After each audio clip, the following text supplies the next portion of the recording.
Ken, what's going on, man? Thank you for being here and doing this. It's my pleasure, Eric. Thanks for doing it yourself. It's January in New York. It's got to be cold, right? It's effing freezing today.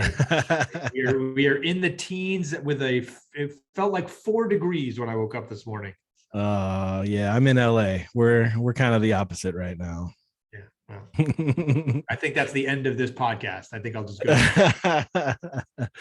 But honestly, thank you for fitting me into your schedule. I know from social media you're a regimented guy. You're a schedule regimented type of person, it seems.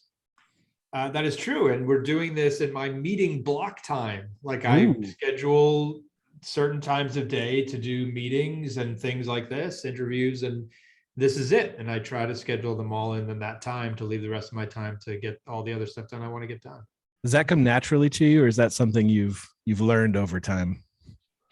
I've always been a structured person, but there's no question that this requires discipline and education and training your mind and body and brain to operate within this way. But frankly, it's the only way to continue achieving things as you get busier and as you do more things, including, by the way, have a family like Yeah. that. I had a kid 3.5 years ago, and boy, Yeah. does that throw a beautiful looking wrench into your schedule. So you have to get more regimented. So as you go on in life and just get older, but as you get more successful, as you come up with more things you want to do, you have to also make sure you're putting aside or setting up a structure so you can accomplish those things and not miss out on the important things like making breakfast for your daughter every morning. Yeah, no, for sure. I have a 7-year-old. I totally get it.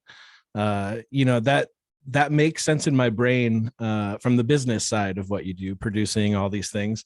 How does that work for you as a writer? Because this is something that I've had to learn over the last couple of years, is not waiting for inspiration, not waiting for the moment that I feel like writing, that the magic happens in the work. As a writer, how does that schedule and the regimen work for you?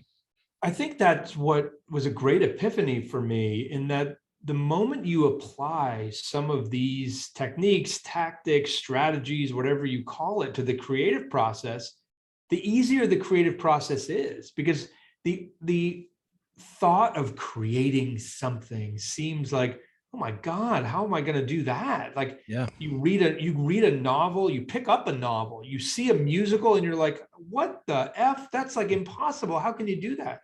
But the moment you like break it down into buckets and times and an hour and a chapter, a page, like I just did something today. Stephen Pressfield, the genius that he is, the War of Art and Do the Work, like this stuff. In Do the Work, he has this section where he says, every major piece of work, it's a generalization, but they usually have about 7 chunks, like 7 sections, 7 movements, whatever you want to call them. Mm-hmm.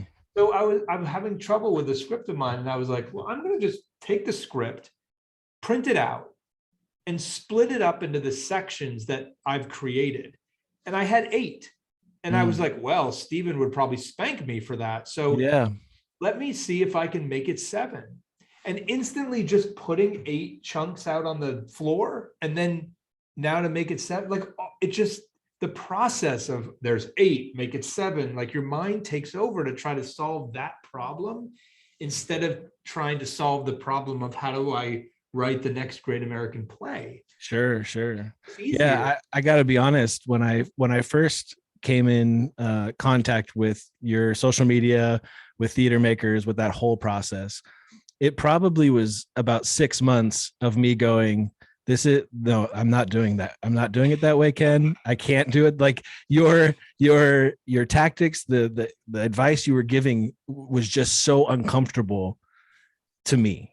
I want my first draft to be perfect. I want, this is me putting myself out there for the first time. I can't just schedule a time to write. I have to feel in the right mood. And everything that you say made me so uncomfortable. And after about 6 months of my script doing nothing, I said, I'm just going to start following Ken's advice blindly. I don't believe it in my head. I don't believe it in my heart, but I'm just going to follow it blindly. And it does work. Writing a script in 30 days works. It just is. Do you find that with a lot of creative people that this is a hard thing to master? Of course. I mean, we all have that fear, first of all, of like, oh, we want it to be perfect. We do, but like nothing that we do for the first time is ever perfect. Mm. Right? Our first step, our first word, our first whatever. My first golf swing, I literally have my first golf swing on video. It is the most atrocious thing I've ever seen because I'm like this crazy golfer now. And compared to now, but I just keep doing it and it gets better and just swing, swing, swing. And it's the same thing, right, right, right. And Seth Godin, he popularized this expression that, plumbers, they don't have plumber's block. Mm. They show up to work if there's a clog, they just fix the clog, they fix the Yeah. pipe, they do the thing. Like imagine if your doctor had like cardiac surgery block. Like, it's like, I'm sorry, I'm just not feeling it today. I can't do my triple bypass on you. Tough luck. Like, no, the shit's got to get done. So you just do it. And the Yeah. moment you program yourself to like, yeah, I'm going to do this. And the great thing about writers is that no one's going to live or die on your operating table if, frankly, you write something shitty today. It Right. doesn't matter. Right. But Right. you'll be so much closer to writing something great if you just write, period. Yeah. Oh man, I kind of want to end right now and just open up my script and start. That was good. That was good. I've heard you say a number of times that you believe the world is a better place with theater in it. What drives that conviction? What has your experience been that makes you say that? Well, there's a quote that I'm going to paraphrase right now that is one of my favorites, and it has resonated with me very deeply over the past couple of years. It was said by a Russian diplomat who said, art changes minds a lot more than politicians ever will. Mm. And certainly in the climate in this in this country and in the world right now, that's something really to take heart. And it's a bit of what I also, it's the spoonful of sugar approach, in that when people are, and this is the type of shows that I look to create, they entertain first and they inspire and educate second and third, right? Like they don't, the shows that I am attracted to, that I love to see, will inspire people to do great things, but on the surface, they may not seem that way. On the surface, they have people tapping their toes and laughing and cheering. And, one of my greatest examples of shows I've been associated with is Kinky Boots. And if you go to I used to go to the end of Kinky Boots all the time. And I used to seek them out, and I could see every show. There was always a group of husbands from the Midwest that you could tell were dragged there. And in the last 5 minutes, they're on their feet, cheering and hooting and hollering. And I always wanted to go up to them and say, if I told you a week ago that you'd be on your feet applauding and screaming and yelling for a bunch of drag queens, what would you have said? Yeah. And I know they would have said there's no way in hell. But that's what great theater does. And why it's different than, frankly, especially today, watching a movie, which is all by yourself or on your device, or reading a book, is that while you're having that experience, 1,000, 2,000 other people are also having that experience, which means the experience and the potential change factor is compounded. Right. And the impact is compounded. And when those doors open at the end of a Broadway production, 2,000 people burst onto the street like a soda can that's been shaken up with the power to change the world. Yeah. And that's why I'm a theater maker. Yeah. Yeah, no, I mean, I've experienced that many a times in the theater. I say it often on this podcast. I think the most quote unquote spiritual experience I've ever had, that deep understanding of something, for me was at the Pantages at the end of Pippin, where they bring down that set and they're just in their undergarments, and then they roll the ball to the kid at the end. I mean, I felt that in a way that I haven't felt anything before. Yeah, it's church. I mean, it is. Church is another similar experience. It's a group of people gathering together to hear one message from a pulpit. And the end of Pippin, I mean, Fosse, that moment, is exactly what theater is about. It's not about, helicopters or anything. They actually strip it away to nothing, and it's the most powerful thing you can Yeah. imagine. Yeah.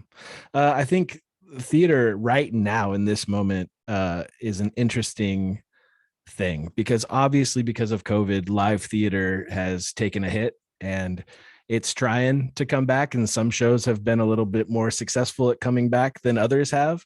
It's trying to make its way back. I'm sure it will. But while live theater has taken a hit, it seems like movie, TV, film theater is booming right now, especially with the success that Tick Tick Boom, West Side Story, and Kanto all just had at the Golden Globes. Is that a good thing? Is putting these things on film and getting them exposed? Do you see that as a good thing, or is that the wrong direction that theater should be going? No, it's definitely a great thing, because anytime the word Broadway or musical or is mentioned on a platform like the Golden Globes, or when Hamilton wins a Grammy, or like all that, it's incredible for us, because we don't get those kind of marketing platforms. Right. And look, I got into the theater when theater was not so cool, right? Mm, Like, it has become cool again, thankfully. And right. certainly Hollywood has helped that. And Lin-Manuel Miranda himself has helped that. Rent Yeah. helped that. Glee helped that. American Idol helped that. Yeah. Like, a lot of things helped that in the mid to late 90s and 2000s. So yeah, it's magnificent. And what I love to see was that people were so starving for theater, and the big studios and big companies became aware of it. Mm, And like Disney releasing Hamilton, the Dear Evan Hansen movie getting fast tracked, Come From Away going to Apple Plus, Diana on Netflix. These companies are not stupid. They look at a lot of data, and what they were saying is, oh shit, these Broadway people want them some theater. Let's right. figure out a way to get them some theater on our platforms. And that's powerful, and it's not going to go away. Right. I guess my question though is, do people want live theater? Yeah. Because I mean, if you just take Lin as an example, and obviously in a lot of ways, Lin is an anomaly. He's a category unto himself. But since Hamilton debuted in 2015, we've gotten Moana, Vivo, Encanto, Tick Tick Boom, not to mention the stuff that he's acted in. Like before he's given us another live on stage thing. So, I'm just wondering if more people like Lin are going to tend to do more film projects. It's less risk. You can do it quicker. All those things. I don't know. I just wanted to know your opinion on that. Yeah, listen, I had the distinct pleasure of working with Andrew Lloyd Webber for a number of years as his executive producer here in North America. And there will never be anyone like Andrew again. I mean, who has written and made the theater a career, and almost exclusively the theater, right? But that's because, look at how many hits he's had. The modern musical theater writers won't even write the number of hits he's had total, Right. like whether they're hits or not. They just won't. And part of that is not I think it's easy for some people to point fingers and say, oh, they're not as loyal to the theater. No, it's just not. There are more mediums for them to write within, more mediums for them to create for than ever before. And they're attracted to them. And yes, look, all of a sudden Hollywood starts calling much faster than it did before, right? So Yeah. Pasek and Paul are the same thing. Like, they get sucked out for La La Land. They brought and then it's a whole other world.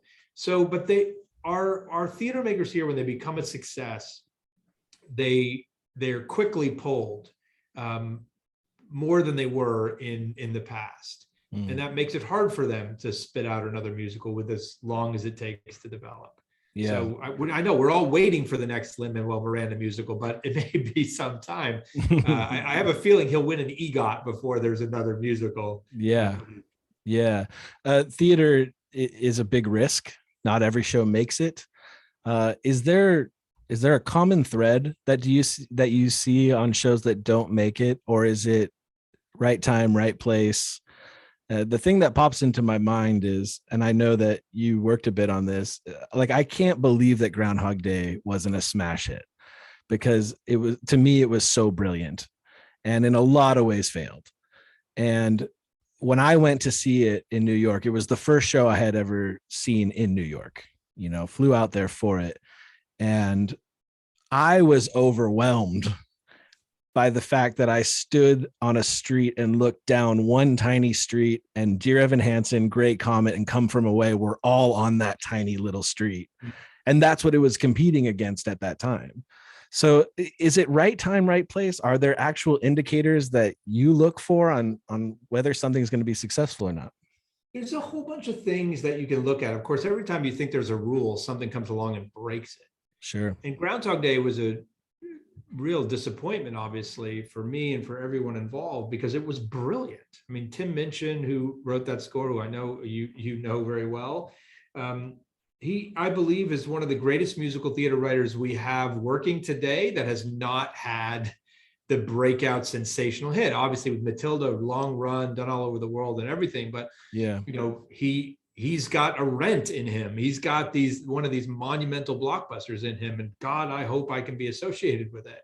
Yeah. And Andy Carl, who played that Bill Murray role, made famous by Bill. Andy was in my first musical I produced, Altar Boys, and I believe he's one of the greatest male musical theater performers working today. No question about it. So there's so much going for it. And then what happens? Well, actually, one of the things I'd point to on that musical is that hero, that Bill Murray character, is not a liked hero, right? When you go into that, he's not a good guy. And in the theater, we look to root for these heroes. We need to. And here's the difference between movies and musicals. Movies cast stars. So you may not like the character that Bill Murray is playing when you walk in to see Groundhog Day, but you like Bill Murray. Right. So you get that association with that actor. Yeah. So movies can get away with this much more often than musicals can, because the audience goes in going, I can't wait to see my favorite actor. Because you already like Caddyshack. You already, Exactly. The other one that is such a great example of this is Catch Me If You Can, which starred Leonardo DiCaprio. That guy was a liar and a cheat and all of it. But he's Leonardo DiCaprio. How can you not fall in love with that guy? I can't wait to see him. He's from Titanic. You're so excited. The new Leo movie. Right. Aaron Tveit, who's another brilliant musical theater performer. The majority of people don't know him, so he has to prove it to them. Right. And that just takes longer. So that's one of the things that, I certainly look at and have to be careful of, that just because something's successful in one medium doesn't mean it's going to be successful in another. Right. Often for the reasons it was successful in one is the reason it may not be in the other. Right. Does, as a producer, do you look at what else is coming out timing wise? Is that a thing? Because I mean, obviously, in the case of Groundhog Day, we'll just stick with that example. It got nominated for everything, but was going up against three powerhouses at that time, a virtuoso, performance from Ben Platt, which you get every once in a while. But if it comes out a year later, it's up against The Band's Visit and SpongeBob. Does that make a difference? And is that a strategic thing? Like no one else is going to come out with theater next time Lynn comes out with something, you know what I mean? Well, that's what happened. I remember I had a show looking at the season, and a very powerful theater person said, you may want to be careful. We have Hamilton Juggernaut is just going to suck up all the space. And it did. Yeah. There were how many articles a day in the New York Times? And the New York Times reporter said to me once, like, look, we have to keep writing about it, because every time we write about it, the views go through the roof. Like audiences want this story. And other producers who had shows up at the time were like, okay, enough with the Hamilton already. But the problem is you can't time the market. Yeah. We when we get a theater, we have to go. Even as we're looking at it in a pandemic, when you're offered a theater, it's very hard to say no based on what's coming. I saw one of the best examples of what you're talking about was 1997. And I was working for this now bankrupt company called Livent. And we had ragtime in Toronto. and I was working at Candide, and Ragtime had an opportunity to come into Broadway and play the Gershwin Theater when Candide closed. And it would have been up against Titanic, The Life, and Jekyll and Hyde. Mm. And instead, they went to LA with it, waited to open Live Ents Theater, what was then the Ford Center for the Performing Arts, now the Lyric where Harry Potter is. And because of that delay, it went up against The Lion King and Cabaret, which won all the performance awards. So Ragtime, which is one of the most brilliant pieces of theater that had the shortest runs and is most unappreciated, it could have swept everything the year before. Interesting. And at least had a 5-year run, I believe. And instead lost just about everything and closed and bankrupt a company. Now, that was well on its way, unfortunately, because of some instances of fraud, but that winning the Tony Award that year for Ragtime could have changed the trajectory for a lot of people and the whole company. For sure. I want to ask you a couple questions with your producer hat on. I'm sure you read a ton of scripts all the time. What are you looking for in a script, especially when you say just get your rough draft out there? You know, what are you looking for where you know this is going to hit or miss? Well, look, we are theater producers, and it's a very risky business, as you said. And we don't do this for the money. So like people who say like, oh, producers are like out for the money. I really don't know one single producer who is producing for the money. Let me tell you something. If I wanted to make money, I would do 1,000 other things, 1,000. And I have the ability to do that. Like I'm a reasonably intelligent person. I could have been a lawyer. I could have been a hedge fund manager. I could be an investor. Like I could do all those things. I chose not to. So let that be a lesson to everyone out there. Money is not first on our priority list when we are reading a script. Would it be great if it could make money? Yeah, because then we could make more scripts. But some of the biggest money makers there are didn't look like money makers. Hamilton, Dear Evan Hansen, like on paper, those don't pitch well, right? So we look for something. I always say I produce stuff that I want to see, which is hard for writers to hear because they are like, well, how do I know? Well, look at what I've done. Like, don't just blanket submit to everybody. Look at people whose work you also admire, that you like, that you want to see, so that there's a taste alignment there. People come to me a lot, and they come to Theater Maker Studio and all the stuff that we do saying, I want to find a producer. And I say, no, you don't. You want to find the right producer, the person who you really will love your show because they need to see it. They would buy a premium ticket to see it. So that's what I look for. And more specifically, you better grab me in those first 10 pages. You better grab me. I better know right away what's going on. You better get me hooked. And of course, with a musical, that music has to grab me. A music, I often say it's the root word of musical is music. They don't call it a book-a-call, they call it a musical. Yeah. So you better have a score that knocks me out. Yeah, one thing that I've heard you say, and I've heard people around you say is, sometimes you'll get a script and right off the bat, oh, this isn't a musical. This is a screenplay, or this is a novel, or what is the difference? Because there's a lot of things that get turned into musicals that, like you said, Hamilton, Dear Evan Hansen, those don't strike me as particularly musical. What makes something right for a musical versus something that's not? Well, musicals tend to deal with grand themes, like bigger issues. And look, think about it. People don't sing and burst out into song every day, right? That is not what happens when you're walking down Fifth Avenue. Yeah. So I often say it takes a big emotion, a big one, to get someone to transcend from spoken word to song. Wow. So yeah. The issues at stake have to be big. And they are big in Hamilton. And there are big, big feelings in Dear Evan Hansen, even though it's a small story. Yeah. So there's a lot there. So that's part of it. At the same time, I always say that, musicals, for the most part, how they differ from drama is that most musicals end with joy at the end, or hope, or a ray of sunshine somehow. The biggest example I can give you of that is West Side Story versus its source material, Romeo and Juliet. What happens at the end of Romeo and Juliet? Both of them die. What happens at the end of West Side Story? One of them dies, and the other one says, "Can't we just all get along?" Right. That is a major difference. And that's what, if you look at musicals, even the darkest ones, Ragtime, the hero, Coalhouse Walker, is shot, murdered. Yet there's still, Tata comes out and does a speech at the end about how he's creating something that represents what America could be. Right. And putting a ray of sunshine and hope on it. So there's some of the differences, but it needs to have big themes and big issues, big emotions.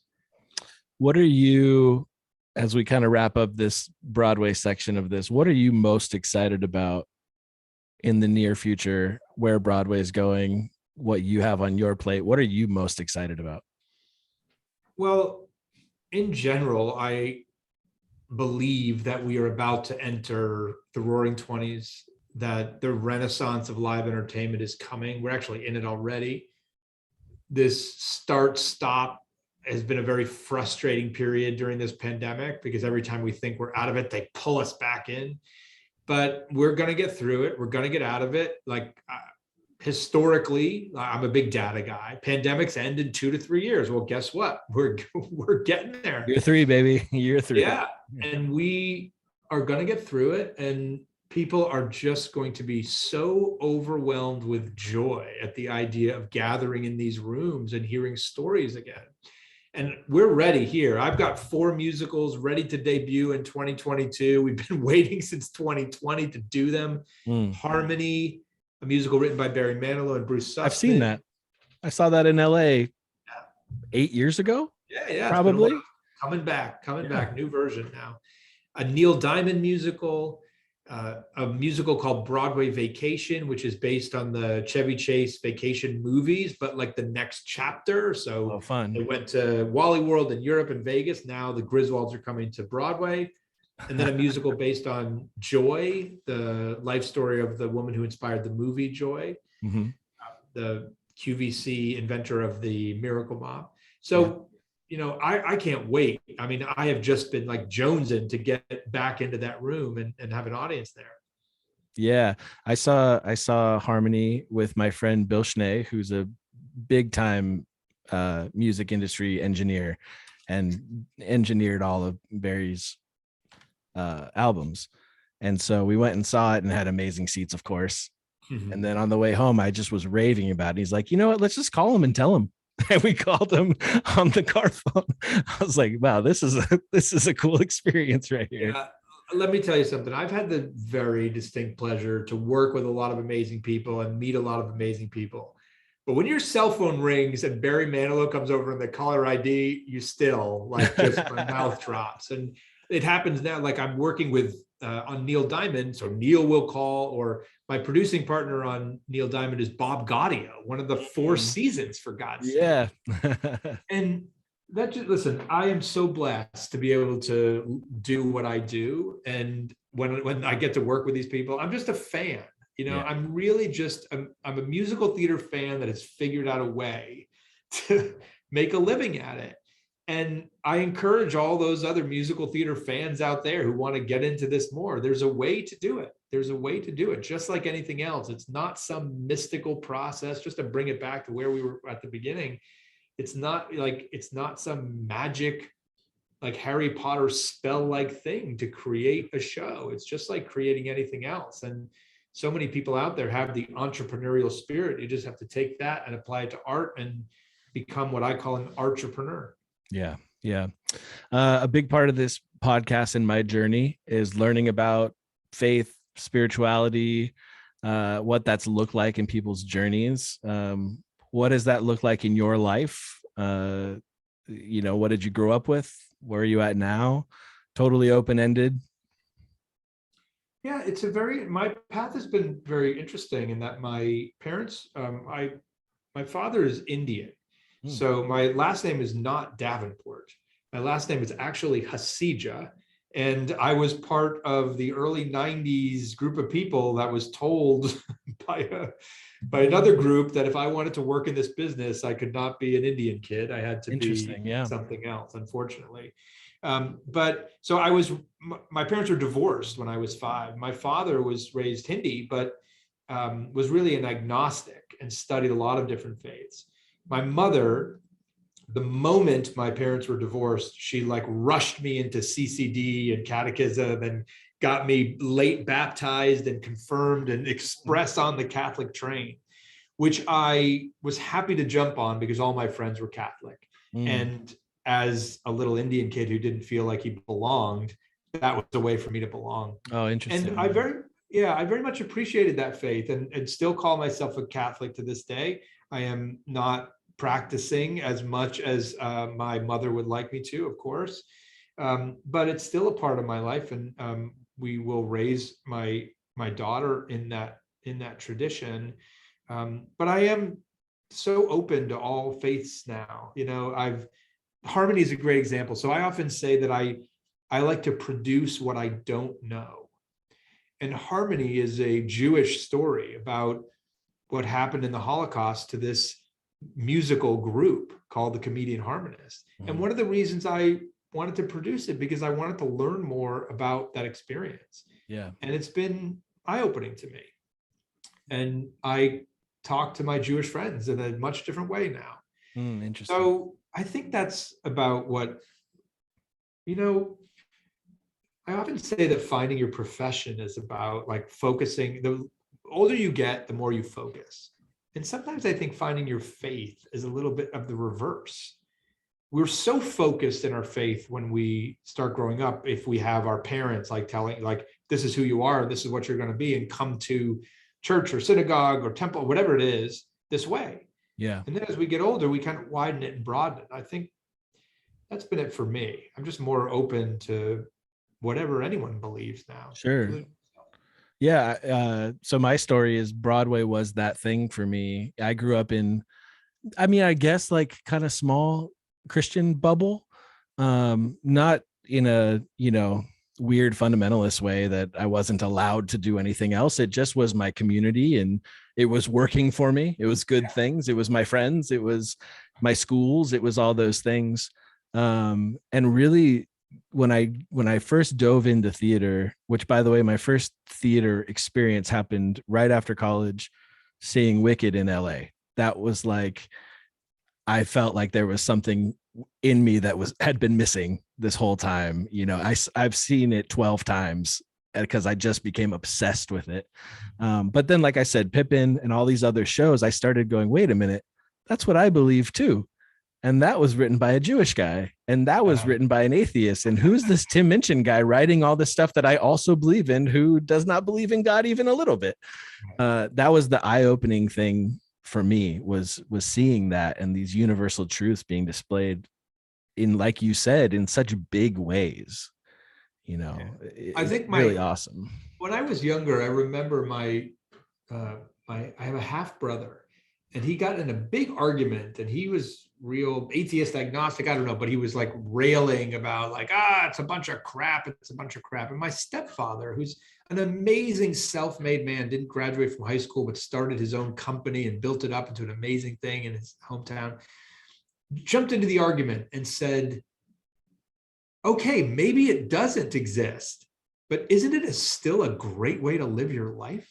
And I was like, yeah, what an inspiring thing. Like, you know what? The 10 Commandments are pretty good rules, whether or not you believe they came down from on high or not. Yeah. So. Yeah, no, for sure. Well, sometimes I think that's a good litmus test for whatever religion or way of life you're following. Is it making you a better human?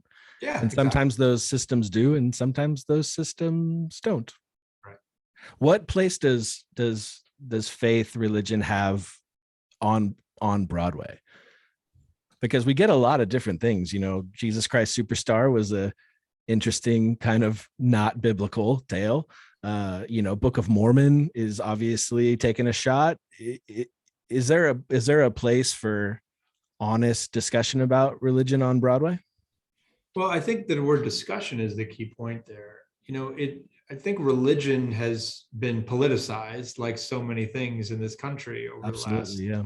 several years. So anything that has that a pure religious or spiritual statement to make may suffer from people not feeling like they not want it without experiencing it, right? Mm. Like we saw this a little bit with Godspell in that God was in the title. Mm-hmm. So immediately people were like, I don't know if this is for me. In other words, I came to Broadway to be entertained. Right. And then they would say, and we'd say, it's not like that. You're going to love it. It's so funny. It's so enjoyable. They're going to be future stars out of this. Okay, well, tell me the story. Then we go, well, Godspell is about this. Oh, well, you know, how do you say the name of the protagonist? So we suffered a little bit from that. And that's something that Godspell didn't experience when it originally debuted. So the attitudes here have changed a little bit, and people just being a little nervous about it, unless it's something that is really more challenging. And Superstar still crushes it to this day. There's a national tour going out right now that's amazing, but that has a strong statement to make. Again, the music there drives it so much. Book of Mormon obviously really, was a real satire, skew, or whatever you want to call it. So very different approach. So we'll see. Dude, I just want to thank you so much for putting me into your meeting block today so that we could do this. I appreciate you, man. I feel like this is one of those things that you have given me so much through what you put out in social media and through Theme Makers that I don't get the chance to say thank you every time that I learn something. But I have learned so much, and I appreciate all that you're doing. Where can people follow you, get your content, all that stuff? Well, first of all, let me just tell you this, and this goes for you specifically. Every time you sit down to write, consider that you saying thank you. So you don't have to seek out a thank you for me. I don't really care. All that I really care about, especially you, who I know has struggled with this, sit down and write. And that's all that I ever want. I want you to make more theater. Anyone looking to get more information, it's just kendavenport.com, or Instagram is my social media of choice, Ken Davenport B-Way. You can get me there. And you'll see lots of stuff like this. I post a lot of stuff to try to get people to tips and all sorts of things to get people to make more theater and better theater, and an occasional shot or video of my daughter, sometimes singing Alphaba. So awesome. Thanks so much, man.